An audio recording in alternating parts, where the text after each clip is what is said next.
can't believe this is a class. Yeah. Back when this was all so new to me. And now it's it wasn't that new to you nature. before. Because you, I talked about this with you during my interview, that you have yet to fail in the movie world. $494 million are movies have made.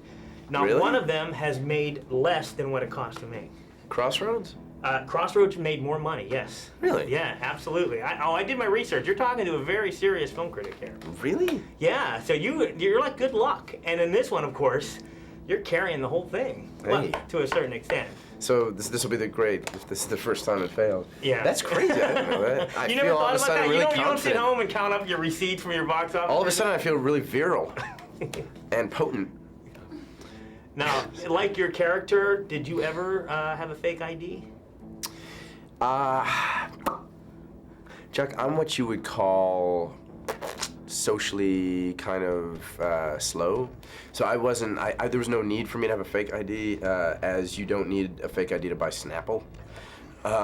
So when I was of that age, like I wasn't into that stuff. And if I did drink at all, it was from kegs that other people bought. In Connecticut, the big thing was like a keg party you'd have, and so I would go. But I would never, or you go to Bridgeport and you didn't even need any kind of ID. They'd sell beer to like infants, if an infant was strong enough to carry a case of beer, which some infants are. Like George Foreman's kid, I'd imagine, would be strong enough to carry a case of beer.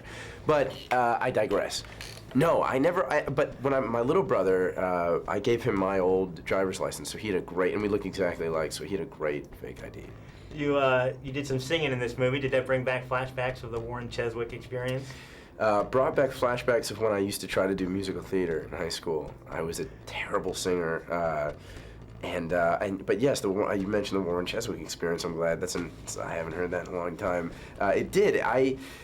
Before we shot the Warren Cheswick experience, I tried to teach myself guitar, and it was just a huge, miserable failure. And in fact, when I got up on stage I sang Blitzkrieg Bop, the Ramones song, and accepted. And it was supposed to be like the big Ferris Bueller scene, you know, when he sings Twist and Shout. And I rehearsed it once, and I was rehearsing with a band that had been playing for like 20 minutes, the Ringers. They're great in the movie. And I got up there, and I was like, no, it's okay, I want to rehearse, I want to get into it. They're like, you sure you don't want to save your performance? And I was like, no, we'll rehearse it. I rehearsed it, and I got a little tired and weird, and they're like, all right, now we're going to shoot one. And I got up to do it, and it was like a 2.5 minute song, and I went all out. I was like, yeah, I'm a rock star, it was awesome.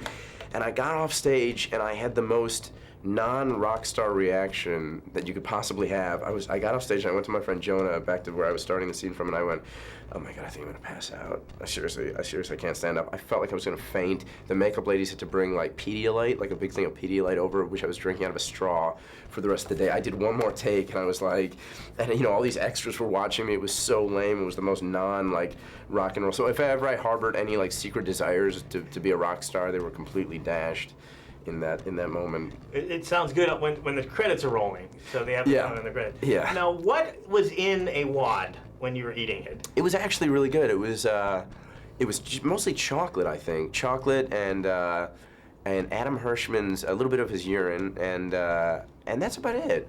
It was good. How many did you have to eat? I did a lot, and I had to really savor them. It was like, my mom was an actress, a commercial actress. She used to tell stories. She did a lot of Entenmann's commercials in the 80s, and she used to tell me stories about, I was so jealous because she got to eat these great like sweets all day and be like, these brownies are great. And she would tell me stories about how, like, after a certain point it got to be disgusting. And I never really believed her until the day I shot that stuff for the Woz, where I was like, these chocolate treats, I'd eat them, and you know, after 7 or 8, I think I ate about 15 of them. They're really disgusting, and I have to spit them out after each take. Great. I look really great in front of everyone. I love the movie. Oh, thanks, Chuck. I didn't even get to cover it.